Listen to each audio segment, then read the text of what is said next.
Hi, I'm Olette Green. Welcome to another program in our ongoing series, Vocal Point. At the beginning of the 2013 school year, Washington, D.C. had the dubious distinction of having one of the highest dropout rates in the country.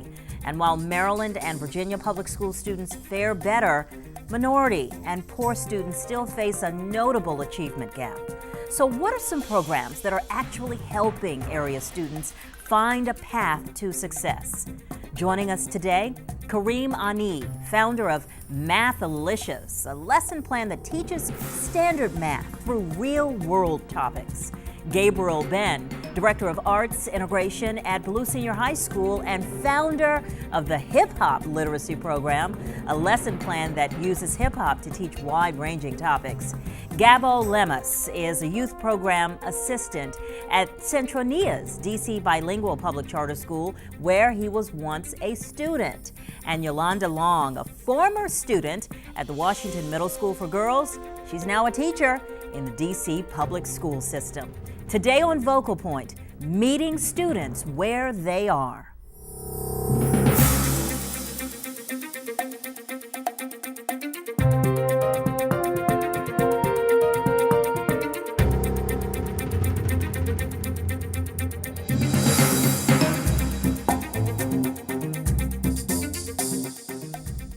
The good news about education is that America's graduation rate is on the rise. For the 2009-2010 school year, graduation rates reached 78.2%, the highest since 1974. The bad news? Our nation's Black, Native American, and Latino students are still graduating at far lower levels than their white and Asian counterparts. And Washington, D.C. public schools have some of the lowest graduation rates in the country. This means that our non-graduating students are more likely to become unemployed or end up in jail. Fortunately, there are dedicated school staff, teachers, parents, community members, and students working hard to curb the dropout statistics and making sure that our young people are graduating high school, career, and college ready. And we do welcome all of you to the program. Thank you so much for being here for this very important topic about closing the achievement gap. And I'm so very excited because all of you are here because you're doing something exciting and interesting and innovative in the classroom. Kareem, let me start with you. Mathalicious. Sounds delicious. What is it? So what we're doing is we're rewriting middle and high school math around real-world topics, as you mentioned. And so we provide classroom teachers around the country, around the world really, with lessons that are aligned to Common Core standards that help them teach the standards that they have to, proportionality, linear functions, but through engaging real-world topics that help them challenge their students to think about the world differently. Before we get more into that, let me read a quote from our Education Secretary, Arne Duncan, regarding the uptick in graduation rates to 78.2% in 2010. Dropout rates still, quote, unsustainably high for a knowledge-based economy and still unacceptably high in our African American, Latino, and Native American communities. Real-world solutions. One of the challenges for all students, but particularly students from minority communities or poor communities, is making this make sense, making it relatable. Right. And that's what you're trying to do. That is what we're doing. So there was a 2009 Raytheon survey that found that 61% of middle school students said they'd rather take out the garbage than do their math homework. Wow. And when you ask students why, and as a former teacher, I mean, I saw this as well, when you ask students why they dislike math so much, they typically say, I don't know what it means. It seems like a bunch of random skills to memorize and regurgitate. And I don't know when I'm ever going to use it. And so what we're trying to do, or how we're trying to help, is to provide teachers with lessons that help them teach, proportions through a way that's going to engage students. I'll give you an example.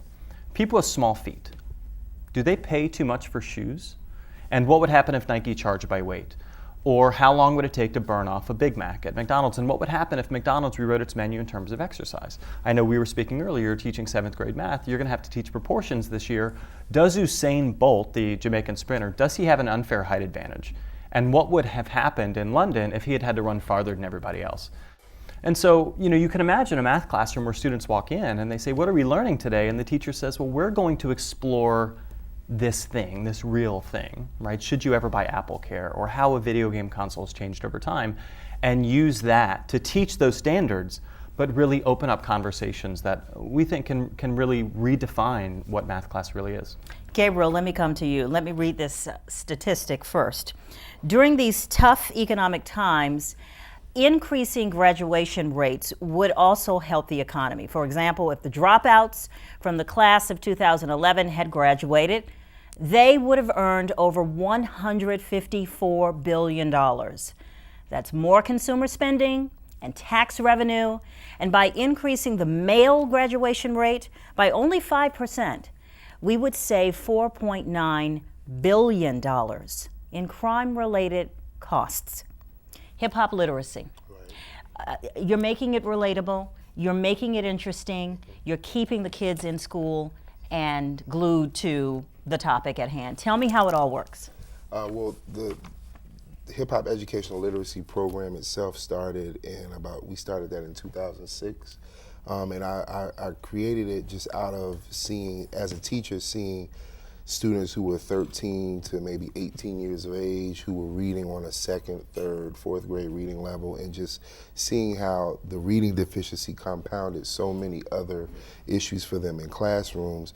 So I wanted to, as a hip hop artist and as a teacher, I wanted to make something that kind of tied the two together. I feel like, I came up under an era of hip hop where I feel like hip hop taught me a lot. And so I wanted to kind of pay it forward, but pull out the teachable moments in current hip hop to expand their vocabulary, expand their awareness around global issues. So it's not just a literacy guide and it's aligned with the standards or what have you, but it also talks about poverty and conflict diamonds and how we use water around the world and women's rights, and so tackling social justice issues, but it's kind of slid in there with the content of artists like Rakim, Kanye, Ghostface, Lauryn Hill, etc. And this is what the kids are into anyway. Right. So it's literally taking that dialogue and opening it up and having them really dissect it. So now when we're talking about metaphor or alliteration or hyperbole or what have you, we can find real examples in the text that these artists are saying, but then also even tie it to a Chaucer or Shakespeare or find the parallels between the two. So it's really trying to find that intersection for students to make it click. Gabo, tell me about what you're seeing as an assistant, a program assistant at this wonderful bilingual public charter school, and what we need to see more of. All right, so we work in kind of bridging the gap between the creative side and the academic side of one's education. Yeah. And something that we realize is that, which I'm sure anybody who works with youth and kids in general realizes, is motivation is a tough part. Yeah. And everybody wants to express themselves. So finding that means of expression, exposing youth to it, and really training them how to hone that skill will help them both academically and professionally. Give me an example of what you're doing right now. Okay, so for example, we've got a partnership in the works with a local high school, and part of their senior thesis, if you will, their senior presentation is just that, giving a presentation, showing what they worked on and what they learned. And the school doesn't necessarily have the resources to teach them how to use certain types of software or digital media to really show what they've learned and express it in a professional way, in a way that is impressive. Rather than sitting there with a paper, reading, mumbling your lines, figuring out how to make yourself something worth paying attention to, but also really discovering how you like to best express yourself. And that really gets everybody motivated. Everybody would like to talk about what's on their mind. And even if our youth sometimes don't like to be as enthusiastic as we'd like them to be, these are the kind of things that really get them to put themselves out there. So part of showing them how to express themselves is hopefully giving them the confidence and enthusiasm that it takes to really learn and succeed in life. Yeah. Yeah. Yolanda, we love teachers. We love passionate teachers. And you grew up in D.C. Yes. You went to D.C. public schools and had some challenges, but overcame those challenges, and you're now in the classroom. Lack of resources is something that is a reality for teachers. Tell me what you're doing to get over that and focus on teaching. Well, I have built a network over the years of not only just teachers, but just supporters and people who support me in everything that I do. So when I find that I'm out of a resource or there's something that I need, I first go to the internet to look it up, see if there's something that I can order. Maybe there's a website online that I can send my kids to, things like that. And then at my school, I love that we have so many different resources. We have coaches, we have the administrative team, and they really work hard. We have a development team. They work hard also to get funds and resources and grants so that we can get all different kinds of things, whether it be textbooks, iPads for the kids to use, laptops, Promethean boards, things of that nature. Finding a way to make it all Yes. work and to make it happen. Now we're going to talk a little bit about math and science. But first, we want you to watch this video of President Obama visiting with the next generation of female scientists and engineers.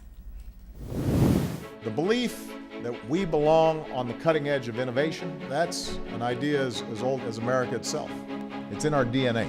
We know that what these young people are doing, this is what's going to make a difference in this country over the long haul. I created a nanoparticle that's kind of like the Swiss Army knife of cancer treatment. A UV light lunchbox that kills bacteria off fruits and food. My project was I actually built a detection method for buried landmines. I did my project on sheep genetics and Cotswold sheep, the natural color versus the white genes. The smartphone works with a Bluetooth-enabled heart rate monitor to detect if there's a medical emergency and then notify contacts with where you are, what happened, what's going on, where they can find you. We created an adaptive hand device for a girl in Georgia. So did you play the game or you designed the game? I designed it. You designed the game. Sheesh. Well, that's pretty impressive. It's young people like you that make me so confident that America's best days are still to come. When you work and study and excel at what you're doing in math and science, when you compete in something like this, you're not just trying to win a prize today, you're getting America in shape to win the future. What I would say to people, especially girls, who are interested in STEM activities, is that you should be. Find other people who have similar interests, and I think working in a team helps a lot. Like, you can bounce ideas off of each other. You're not on your own. Just go out there and go for it and do it. I mean, there are infinite possibilities. You can do anything you want. Just being a woman doesn't hold you back from anything. I feel like I can make a difference and develop technology that's really going to help people. As a kid, I asked a lot of why questions, and I found that science and math usually were the answers, the coolest answers to all of my why questions. By knowing that your ideas might change the future, it's something that I like. I mean, it's a great field for everybody, and there's nothing that should hold women back or put men in front of us. Don't give up on the first thing that doesn't work out. Keep going, keep trying until you succeed. And after you succeed, keep going and keep going. Don't be shy. Try your hardest to do what you can do, because sometimes if you try hard enough, you can make it come true. That math and science, so very critical. And I love that there is this emphasis or an outreach effort, Kareem, to really draw in girls. Because for so many years, girls were told, you know, math and science, engineering, that's for the guys. That's a boy thing. But now we're not doing that so much anymore. But we've got to bring in and reel in our minority girls to make it much more interesting. Right. And how do we start? Well, I think that's a great question. You know, I think a lot of it goes back to sort of how we've come to define what math is. Mm-hmm. You and I were talking earlier. I remember I was in 8th grade, and I certainly thought of math as a bunch of random skills to memorize and regurgitate, this series of steps I was supposed to go through. But that's not what math is. right? What mathematics really is it's a tool that we've, as a species, have created to make sense of the world and to answer interesting questions. And that word interesting is, I think, very apropos because the world is actually an interesting place, right? What are the odds of finding life on other planets? Should Nike charge by weight? Should you buy AppleCare? How has the iPod depreciated over time? What's the deal with credit card debt, right? And how does that work? I mean, there are so many interesting questions to ask, and these cut across, socioeconomic, barriers or gender distinctions. I mean, that interest, the inherent interestingness, is, I think, applicable to everybody. One of the things in that video I think that inspired me is just that teamwork. Yeah. We think of mathematics as this individual pursuit, but it really is just a vehicle through which we can, work on interesting problems together and have interesting conversations together. And again, I think that addresses everybody. Did you want to jump in there? Yeah, I was going to say, when we talk about 21st century skills development, that's essentially what we are asking students to do. Is no more just information gathering. Is how do we synthesize that information? How do we problem solve? How do we create solutions to these issues, these problems that we find? And I remember speaking to a dean of an engineering school, and he was saying that engineering is no science. It is a science, but he's like, people hear the word engineering and they think that it's this big daunting subject, and he's like, it's really just trying to figure out how things work, just getting to the nuts and bolts of how things work. And you find that our youth are very curious as to how things work. And even my own children, they break things apart to figure out how to put them back. So it's just something that I think that's just another way for us to tap in and to create a space for them to learn by presenting problems, presenting things that need solutions, instead of just trying to have them memorize this content. Absolutely. So, But I think the big challenge for our kids often happens at home, and even before kindergarten. That education gap is formed before they go to school. There are challenges in the homes.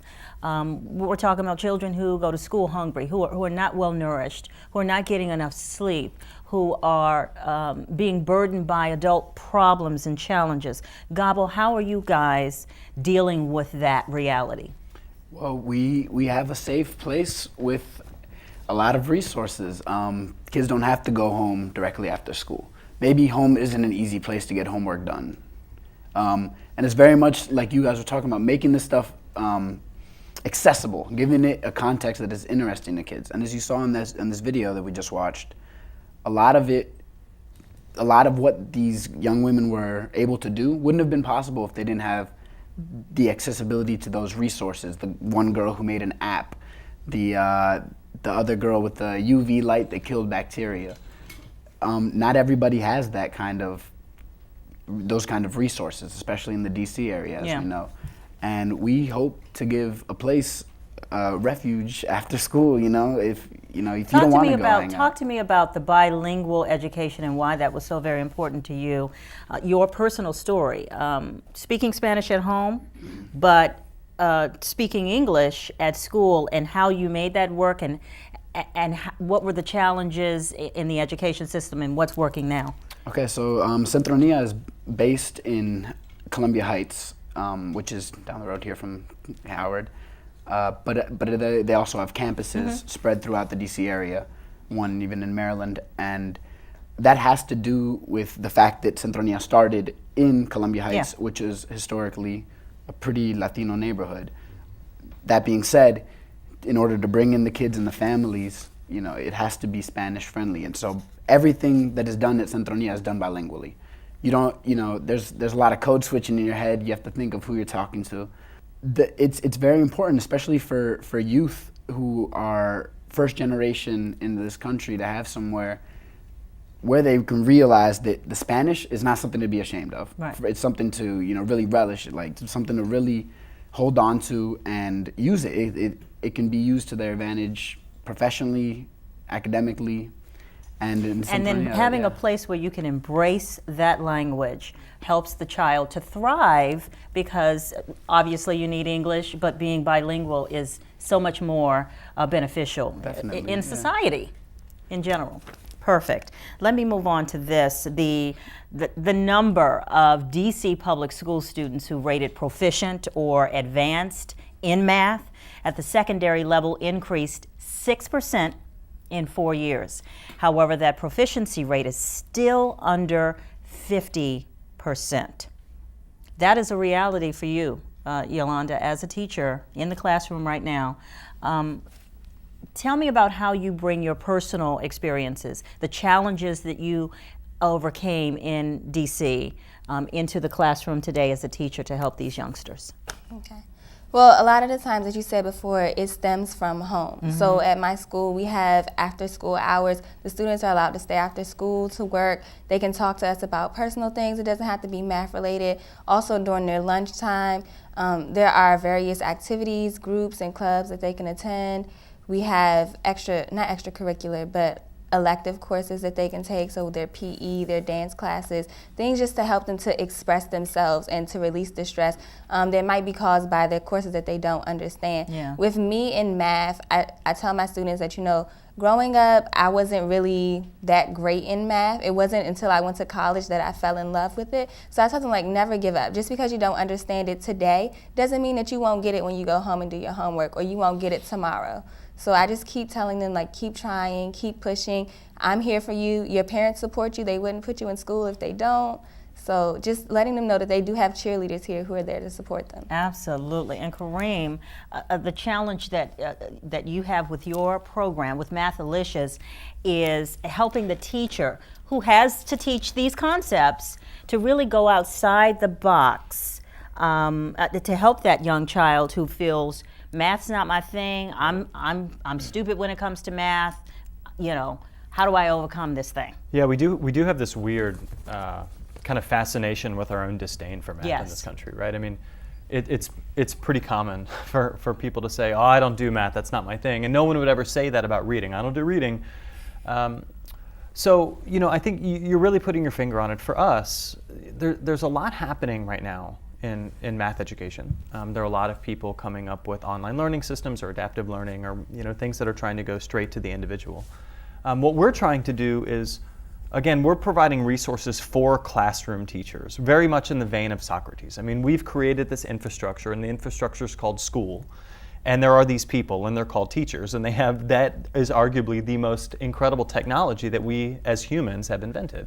But for those teachers to be successful in their classroom, and for them to help close the achievement gap and really push kids far beyond proficiency into straight up genius and intelligence, then there does need to be a lot of support to help those people who are oftentimes struggling. I mean, as a classroom teacher, I struggled to engage my students. I was teaching multiple preps. I was a first, second year teacher myself, and maybe I was only 6 or 7 years older than my students. And that is a very difficult situation. And, you know, to be able to provide resources to those teachers that help them do their jobs differently, and to teach in the way that they envisioned when they came in, and really inspire their students to think differently. You know, the teacher support piece is fundamental, as is the teacher is fundamental. Right, because we don't want that teacher to lose that passion, why you got into the profession, because it surely wasn't the money. Well, and this is what we're seeing, right? I mean, we're seeing attrition rates are unsustainably high, and over the next, I believe it's over the next 10 years, as the baby boomers retire, I think I heard a statistic that 50%, think about this, 50% of teachers in the United States are going to be new within the next 10 years, something like that. That is, half of teachers in this country will have never taught before. That can be incredibly intimidating, but it's also an unbelievable opportunity to get in there and help redefine what it means to teach. And, you know, obviously we're approaching it from math, but you know, you're approaching it from ELA and kind of arts as well. Absolutely. Here's another quote from Education Secretary Arne Duncan once again. Quote, "All students 100% should have access to arts instruction. All children should have arts-rich schools." That is your program, Hip Hop Literacy. And the impact, arts, music, that's the first to get cut. and we're trying to get it back in. It's very important. The president has talked about it, but the fact of the matter is, it is still a challenge. And I want you to tell me why we have to be passionate, why parents, why educators have to advocate for making sure arts programs and everything surrounding that has to be in there. Yeah, I mean, well, you know, before we started the Hip Hop Educational Literacy Program, originally we started an organization called Guerrilla Arts. And Guerrilla Arts was made out of the No Child Left Behind laws that cut arts and PE and music from a lot of schools. So once that happened, I was working with a lot of schools who felt like, you know, we don't have an art teacher, we don't have a music teacher, but we need some type of instruction here. So what I did was I tapped into the local arts community and recruited and trained them, gave them PD on how to engage the students, and then sent them out to the schools. So we had schools all over the city where we had muralists and painters and singers and poets, or we'd match a poet with an English teacher and have them there for 6 weeks to create something. So out of doing that, I realized that, you know, there's really a big need for this. And even today, even now, we have sites. We work with DC Housing Authority, Howard University. We just had 300 students that we hosted here at Howard this summer with the DC Achievers Program, and we covered 15 different arts offerings to supplement the academics that they were doing every day. So I feel like, you know, the arts instruction is the piece that, again, when we talk about 21st century skill building, this is how you synthesize what you learn in English class. When you write that poem, or you write a play or a script, when you create a PSA, you're learning technology, you're learning science, you're learning math, but you're doing it in a way that you're creating some type of content. So, you know, at the same time that we're doing the HELP program and analyzing and breaking down this media, it's also very important that you empower the students to create their own media, so they're not just force-fed what they consume, but they can actually make a song or write a script or make a PSA or shoot a commercial or score a film or do these things. So at Ballou High School, as Director of Arts Integration, what I'm looking to do is bring in community partners. We've brought in like Public Media Corps and just a bunch of other different partners that work with the students directly. Critical Exposure Photography Group, we brought in muralists, dancers, but then also helping the teachers to find ways to intersect the arts into what they do and how they present their instruction. Right, because sometimes the soul of the child can be saved if you just allow him or her to use that creativity to build their math skills or reading skills. I mean, really. Yeah, no, really. And I mean, and also the therapeutic aspect of it. I mean, you know, a lot of schools don't have on staff school psychologists or counselors or OTs. So sometimes you encounter students and you'd be surprised when you give them the outlet to write or talk about their life or talk about something that you don't typically ask them about in class. Right. Because usually in class there's no or they're not allowed to talk about their life or thoughts at home. Exactly. There's a study that just came out that says the U.S. is entering what will be, according to these big thinkers, the longest period of economic decline. And the study was based on the population forecast, blacks and minorities, and also the baby boomers retiring and entering into that fixed income period. But it's saying that because of the growth of minorities in this country, those usually are low-wage earners. So the challenge for us in education is to make sure that our kids leave school and finish school and go on and take on those skilled jobs, those highly skilled jobs that so many people are forecasting will be the thing of the future. I mean, we're talking about innovation. How do we turn that statistic around and that thinking around, Gabo? I think arts is going towards that. How you can show what's on your mind. Because somebody might be real smart up here, but have a tough time getting it out. So give them another means, give them another way to put out their thoughts, to show everybody what they're thinking, and be well-rounded in that, in being able to do it in different ways. And I think that's part of success, and that's part of what we try to do. Definitely. We are going to continue with this stimulating conversation, but first, we want you to watch this video about Yolanda's Middle School, an all-girls middle school that's helping girls east of the Anacostia River. I go to the Washington Middle School for Girls, and I've been here since 4th grade. I feel like I'm being prepared for high school because when it comes to kind of like the rules, like homework and, you know, uniform, conduct, like sometimes, of course, you'll complain here or there, but like it's for the good of everything. My job here at Washington Middle School for Girls is not to teach 104 students. My job is to teach the individual students in the school. And I think that that's what makes our school something that could be replicated, is because we believe that our students are individuals, and when we serve them as an individual, then we can make them a successful student.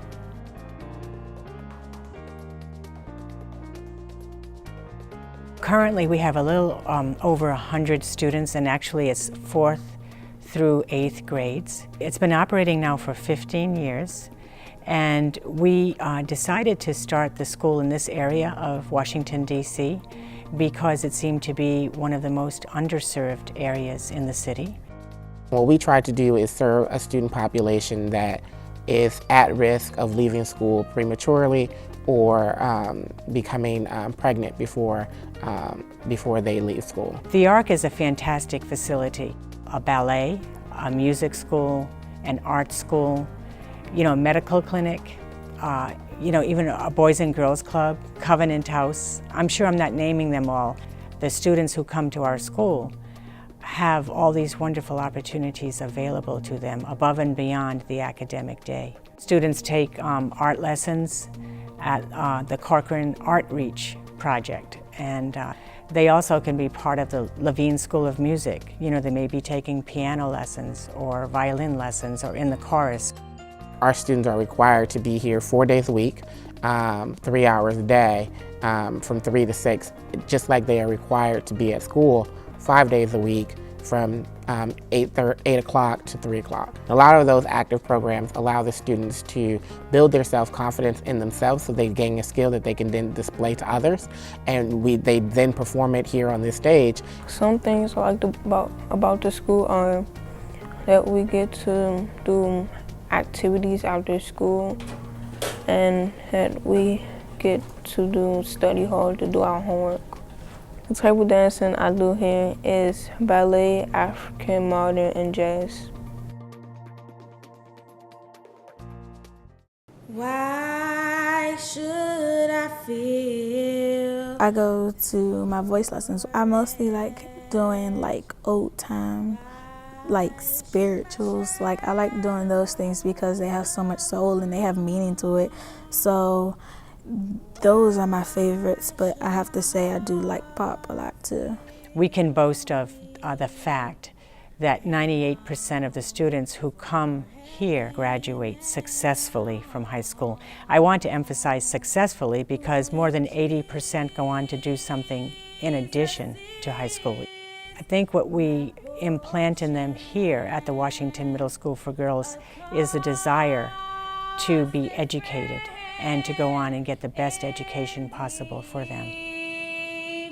His eye is on the sparrow, and I know he watches me.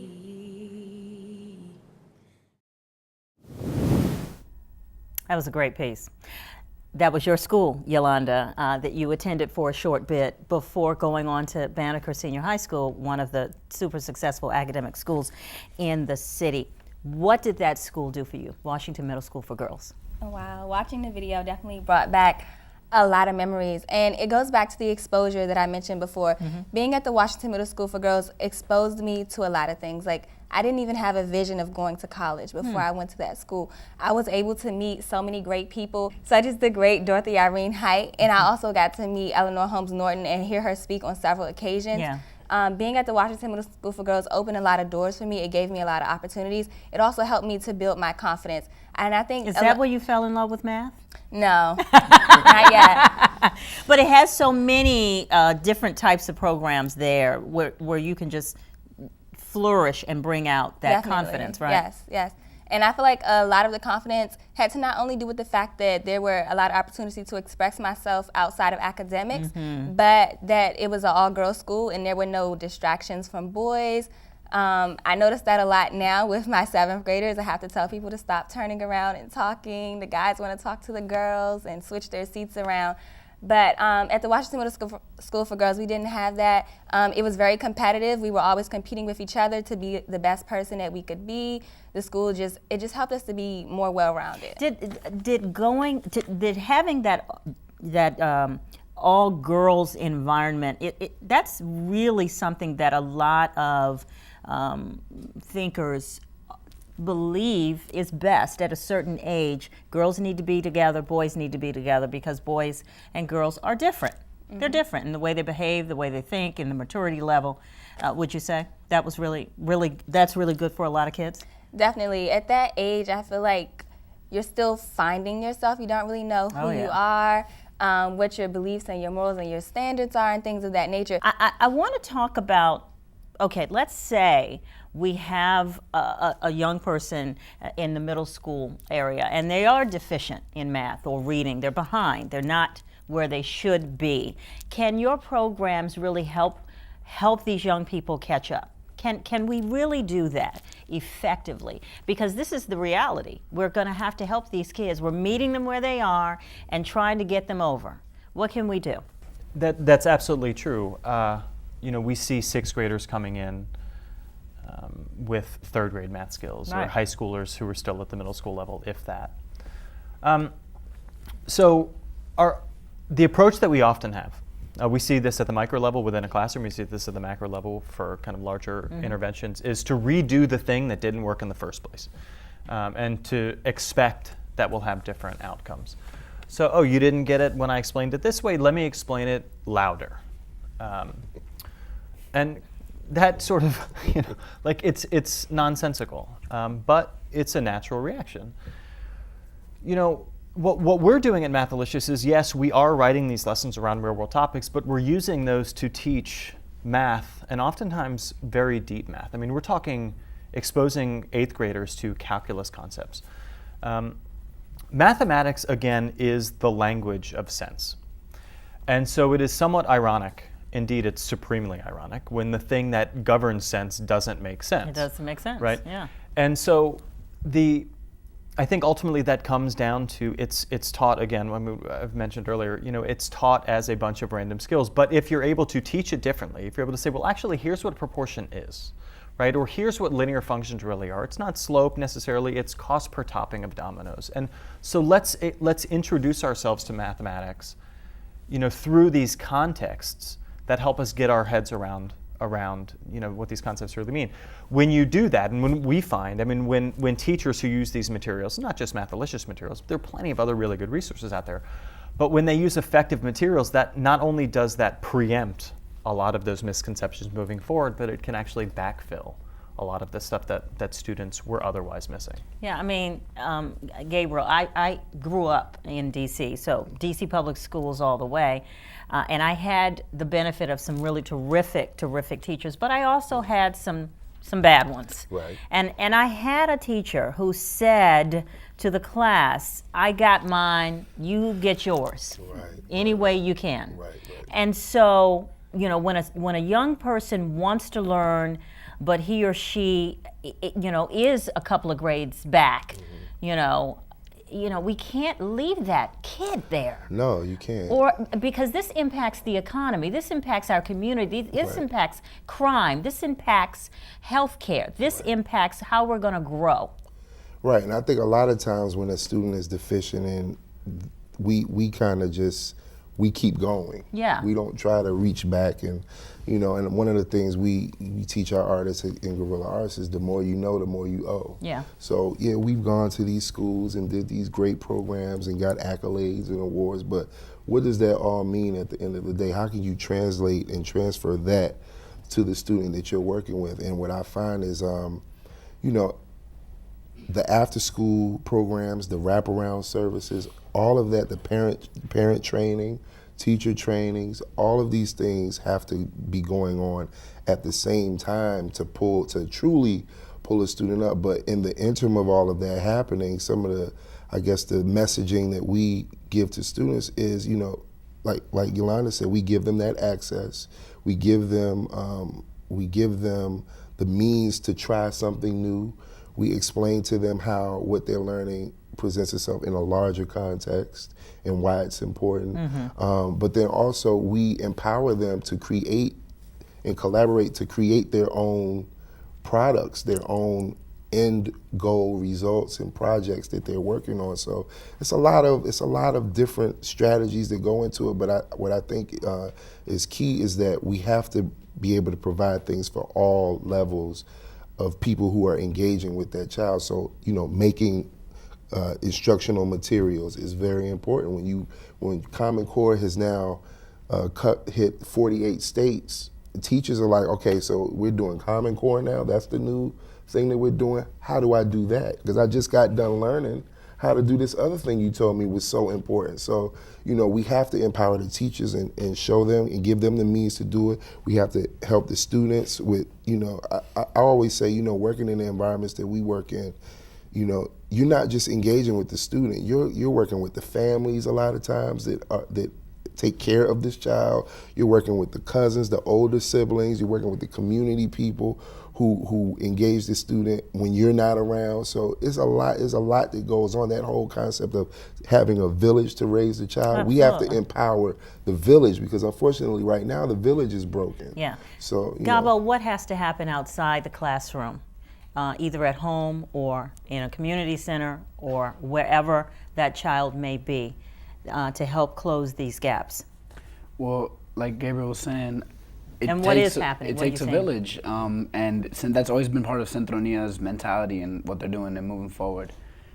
Centronia has a lot of resources to pull from, and I don't only mean technology. I mean, there are many departments within Centronia in which Centronia serves, I think, 2,000 students and families across the city, and I think what we try to do is touch on every facet of a student's life. You know, your younger sibling might be there, and even just seeing your younger sibling doing well in school and having that support, that's great. Coming to us, we have, you know, access to tutoring programs. Yeah. And we've got to take advantage of those programs. I think that's one of the big challenges. You know, and we're talking about people who are really working hard, the parents or the caregivers, the grandparents, whoever those caregivers may be outside the home to make ends meet and the challenges that they're facing. But we have to get these young people in these programs, in the tutoring programs. It's definitely difficult to get a young person on his own or her own to seek tutoring. Yeah. And you know, either it's out of being uncomfortable with the idea of admitting that you need tutoring, or thinking that it's something that's okay or you cool. just don't want any more schooling. So what we're thinking of doing is we want to bundle our program, which is, you know, filled with great incentives of having workshops that will help you with, you know, from digital media to Zumba and yoga, but linking that to a mentorship with somebody who is also capable of tutoring. And, you know, having these check-ins with that mentor or tutor, if you will, seeing where they're at, both in their personal lives and academically. If a student comes to one of these mentors and says, you know, this week I bombed my math test, that's what they're gonna work on. Right. If he's saying, oh, you know what I'm into right now? I'm trying to find my college. That's what they're gonna work on. You know, what do we gotta get ready? What scholarships are you gonna apply to? What are you gonna talk about? What are you gonna let people know? How are you gonna sell yourself? So absolutely. Can I jump in? Yeah. Just, I think that, you know, everything that you're mentioning, I think, is really important. The tutoring and one thing that I see in kind of the work that I do in education is we're reacting to these problems, and what's interesting, I think, is there's a short-term urgency, right? We're talking about kids who need to get caught up, and oftentimes we focus on that and we allocate our resources towards kind of fixing this thing that's broken. which is important that we do that. But I think the danger is that we do that at the expense of building kind of the long-term solution, akin to what Finland does, for instance. Finland says, look, this is going to be this solution is going to take a generation. We need to create structures where that top undergrads can then get into to ed school, and we're going to support them, and we're going to support them throughout their first couple years of teaching, and we're going to create this system. But again, this is going to take 30 years at a minimum, right? That's a difficult concept for Americans to wrap. Well, and I mean, we see waiting. What's going to happen? Oh, there's no we question. want it now. No, that's what gives now. us. That's what gives us the Atkins diet, and it's also what gives us the subprime mortgage crisis, right? Is bankers on Wall Street not prioritizing the long term over the short term, and at the same time, within education, certainly we have to do both. But there is this, we feel compelled towards the former. Yeah. That's the big challenge there. We want to hear from our audience what they think and what they have to say and the questions that are on their mind. So we want you to briefly state your name and your question. My name is San Luisa Barnes Mosaid, and my question is, we're talking about meeting the students where they are. Yes. What is being done when the teacher needs to be met or brought up to where the student is so the teacher can provide the leadership for the student? I see too many cases where the teacher is deficient, and so the teacher's resisting a new concept. Good question. Thank you so very much. Who wants to take that? It's very hard to, I'm not calling anyone a dog, but it's hard to teach an old dog new tricks. It's very difficult. And so, a lot of times when you do introduce these innovative ideas for instruction, sometimes you are met with, well, I don't know. When I first made the HELP program, the first versions that we made, we did focus groups, we talked to teachers, and they were like, this would be cool. The principals that we would meet, they say, this is cool, but is it aligned with the national reading standards? Do you have this? Do you have that? Because I can't use it if it doesn't have this. So it took a lot of qualifying just to get put into any schools, and something that came so natural to me that I felt like, well, this is automatic. How could you not learn from this? But you have to dot all of your I's and cross all of your T's, and so it is difficult. But to address that question, like I've been saying, and also like he's been saying, you have to create materials for the teachers. It's not enough to just say, okay, we're doing this now. All teachers start over here now. We're doing it this way, because that does not work. It just doesn't work. Yeah, and that falls into professional development. Right. Well, exactly. Yeah. And I think this is the question. Right. And I think what you're getting at is at the heart of what I think the real challenge is it's easy to want to innovate our way out of this problem. Silicon Valley is trying to do that. And there are any number of apps in the App Store that are trying to replace teachers. And they will all be of only marginal value. Because at its heart, education is fundamentally rooted in human capital. And when you have teachers who have never taught before, they're going to need pedagogical support. When you have people who may not be that strong in mathematics, for instance, teaching students, and maybe they're a chapter ahead of their students, they're going to need content knowledge support. The way that we tend to approach professional development is pretty ad hoc. And it is going to take a real investment and a national commitment to that. Now, that being said, I'll push back a little bit, if you don't mind, on the old dog new tricks thing. I agree with you, I think, in principle. But one thing I will say is we were doing a big pilot with one of the largest school districts in Virginia. It was a project-based learning pilot. And project-based learning for math teachers is really hard, especially if you've spent 20 years kind of, here's how you do this, I'm going to show you it, and you're going to follow. Right. And one of the teachers, she was probably, maybe had been teaching 15, 20 years. Right. She turned to me after one of the days and she said, this is so hard. The project was getting back to looking at, should Olympic events be organized based on some physical criteria, right? So taller swimmers have to swim farther, and what would happen? And it was a difficult project, certainly out of the comfort zone. But she turned to me after one of the days and she said, I know this is where our district wants to go. And I want to be able to teach like this. I want to be able to have these conversations, but it's hard and I need support. And so I think that there really is a hunger. Nobody gets into math teaching because they're enamored with teaching cross multiplication, right? They do it because they want to have these types of conversations and lead these types of experiences. And to help them do that, I think, is as a curriculum developer, we spend a lot of time on lesson guides and things that are very pedestrian, but things that are pretty critical.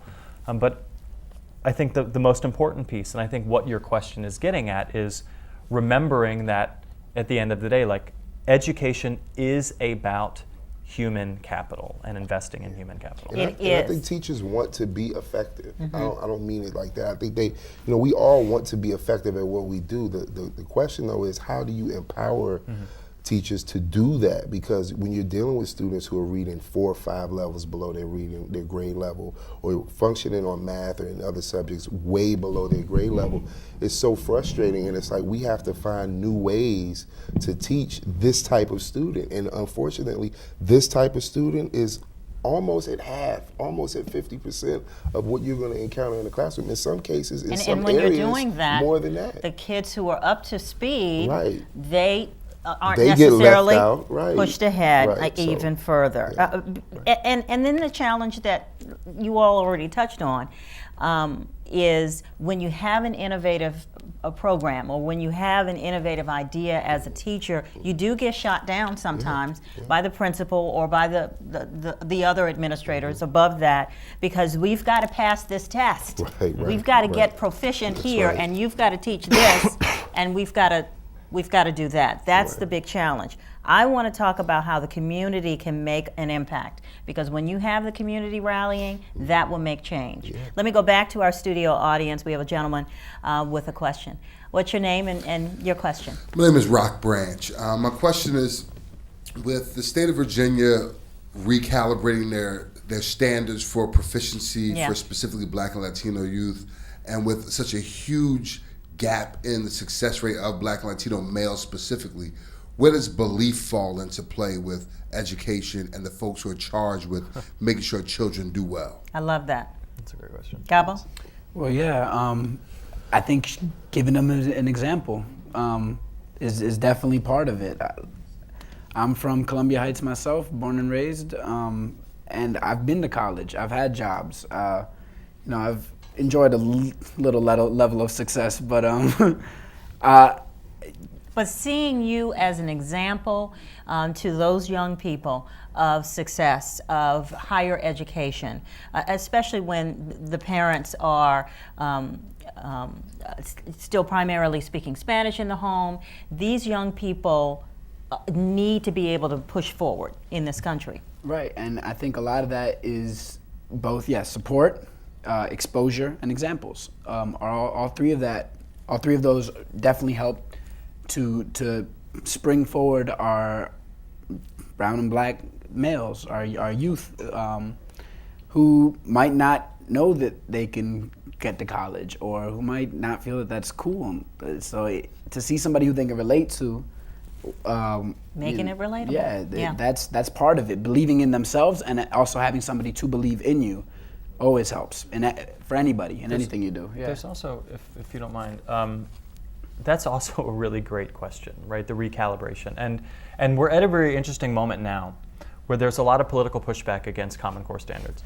And, in mathematics, Common Core standards are more difficult. They've taken a lot of algebra topics and moved them into 8th grade. And there are a variety of reasons why people are pushing back, but the fear, and I think this is getting to your question, the fear is that we're going to see a round of really bad tests. And that states are going to say, whoa, we just saw our algebra scores, our 8th grade math scores fall off a cliff, and so we're going to walk this back. When you look at Massachusetts did something, I think, very commendable years ago. I don't know when it was.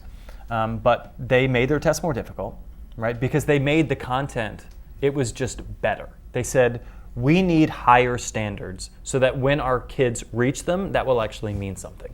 But we know that in the meantime it's going to hurt, but we commit ourselves to riding that out. I think from a national level, at the district level, at the classroom level, it is about setting high standards and then expecting people to meet them, and knowing that they're not necessarily going to meet them tomorrow, but committing that when they don't, that we're not just going to roll it all back. Right. But see, that to further answer the question, though, to recalibrate according to Black and Latino students is the unspoken part of all of that is that we don't believe that you can succeed. Absolutely. And so when we say, Yeah. and even when we say things like meeting students where they are, it doesn't mean necessarily that you're lowering your standards. You're finding other routes to meet them where they are. Absolutely. And I think a lot of times we think, well, let me just dumb it down because I have to meet you where you are. Okay. And that's totally not what it is. You have to, as a teacher, you have to build you have to build upon the way your techniques and your strategy. Your tool belt is now adding more tools to it because you have to become a better teacher in order to meet them where they are. They don't, I mean, yes, they have to be better students as well, but the onus is really on us. And I think when we do things like that, when there are laws that recalibrate according to race and culture, you're really saying, I don't expect much of you. So let me recalibrate these standards. But when you like your example with Massachusetts, where you put the commitment in and you're saying, okay, we're gonna and raise you tell the the young standard. person that you are expected. You're expected And to do it. that's and the if you bottom fall line. short, we're going to do what we have to do to increase the support so that you can try it Right. again. But unfortunately, a lot of it is, well, you know, it's that self-fulfilling prophecy. We don't think Absolutely. that they're going to do well, and they in turn don't do well. I want you to close us out, Yolanda, with some final thoughts, what you want us to leave this program with, because the bottom line is genetically, black and brown kids aren't any different than white and Asian kids. But we've got to make sure that we've got to close this gap. And that challenge falls on you right there in the classroom. What do you want to say?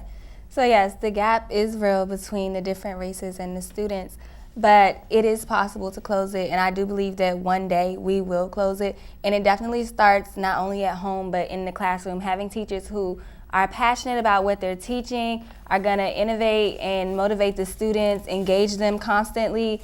Just give them support, be there for them, be their support system, be a part of their village. Don't just teach them in the classroom. They're not just a student, they're a son, they're a brother, they might be an uncle or an aunt, but you have to support them to help them to be more rounded, more well-rounded.